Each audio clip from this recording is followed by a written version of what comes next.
Hey guys, welcome to another episode of Smash JT. In this episode, I'm going to handle things a little bit differently. I want to finally focus on review scores, specifically how I handle my own review scores for the games that I'm covering on this channel. There's a lot of misinformation out there. There's a lot of different ways that channels and professional review sites go about handling their own reviews, so I figured I wanted to clear the air and just let you guys know this is how I'm going to be handling my reviews. Take it or leave it, and I hope you enjoy what I make. Smash JT.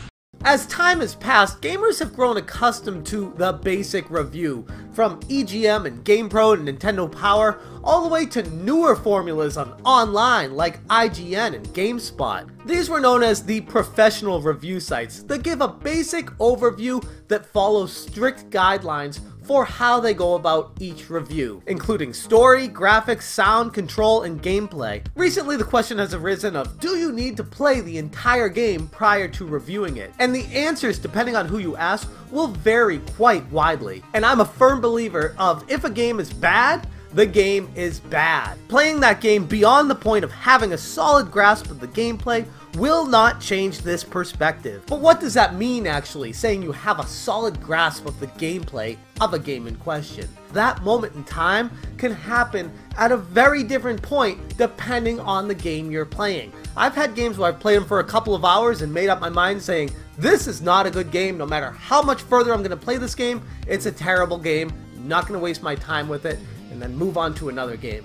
I've had games that took me 20 plus hours to figure out it's not a good game without even getting to the end of the game.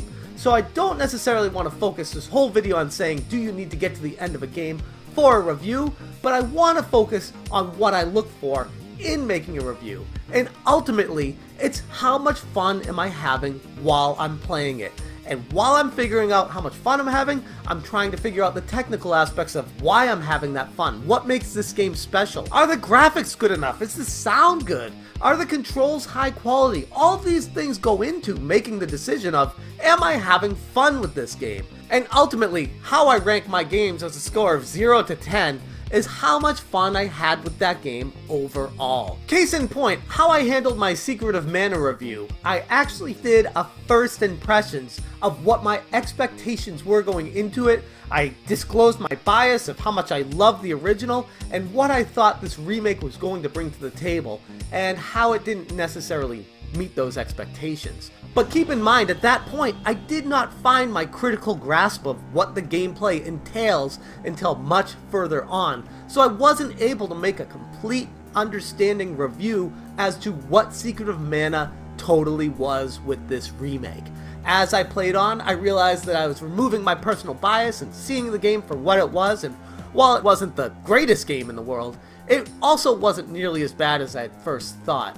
So the moment of finding out the critical process of what makes this gameplay so special, what sets it apart, what I like about it, what I don't, came a lot further down the line in Secret of Mana Remake than what it took for maybe a puzzle game, because you understand and grasp the gameplay immediately and can figure out a lot of what the longevity of the game is from a quick playthrough of it. The hardest thing about making a review is trying to remove your personal bias from it, while also disclosing what your personal biases are and why you feel a certain way about a game. Which in a way is kind of a paradox, a contradiction of sorts. You're saying, here are my bias, I'm removing them because I want to enjoy this game for what it is, but at the same time, you want to use your bias looking at a game to see, is it better than other games you've played? What makes it stand out above those? So it's a constant balancing act between the two. And also don't forget, there are a tremendous amount of variables that go into making a review score itself. How long did the reviewer play for? Was it 5 hours? Was it 5 minutes before they took a break? Did they get tired of the gameplay that if they maybe did take a break and came back to it after an hour or so, they'd have a different perspective on what the game looked like instead of playing it through all the way at one spot? Becoming mentally exhausted from playing a game is real and can affect your outlook on how a game actually plays. I've had a lot of conversations over the years with people on social media, on Facebook and Twitter, talking about review scores, what they even mean, with the most recent example being Donkey Kong Tropical Freeze coming out on the Nintendo Switch, where GameSpot gave it a 6 when it came out on the Wii U, and then they had a different reviewer take another look at it coming out on the Switch and gave it a 9, and they say that makes the whole review score pointless. To which I say, no, it means that people have a difference of opinion, but it's definitely a bad look coming from the same news outlet giving two completely different scores for what's essentially the same exact game. The way I look at review scores is, how a game could possibly get, say, a perfect score, a 10 out of 10, isn't because the game is perfect, but it's because the game gave me a maximum amount of enjoyment with my time while I was playing it.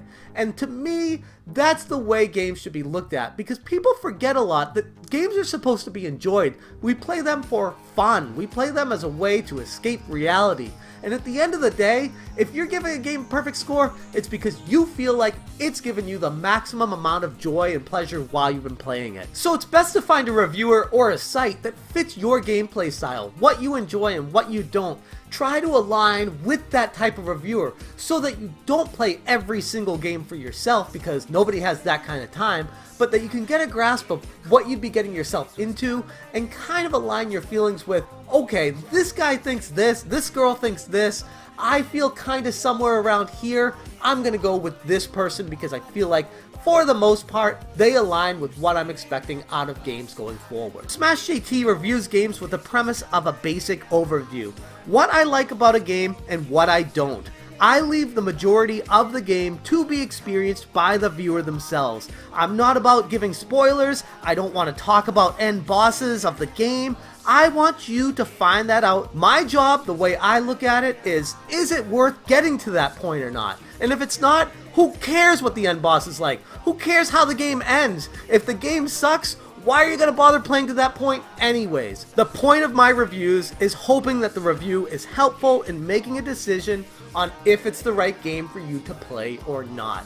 And ultimately, that's how I feel like every review should be. Because at the end of the day, we're not just sitting back watching people play games. A lot of us want to play them and experience them for ourselves. And that's the way I take a look at my reviews. I also try to add a little bit of entertainment in my reviews as well, because I know personally when I watch other people's reviews, I enjoy to be entertained while I'm learning about a game. I hope that kind of clears the air on what I feel about how reviews should be looked at and how I personally handle my reviews. Let me know down in the comments below. I'd love to hear your thoughts on my specific way I go about my reviews. Anyways, that's all I got for you guys today. Thank you so much for watching. Have a good one. Aspects of why I'm having that fun. What makes this game special? Are the graphics good enough? Is the sound good enough? Is the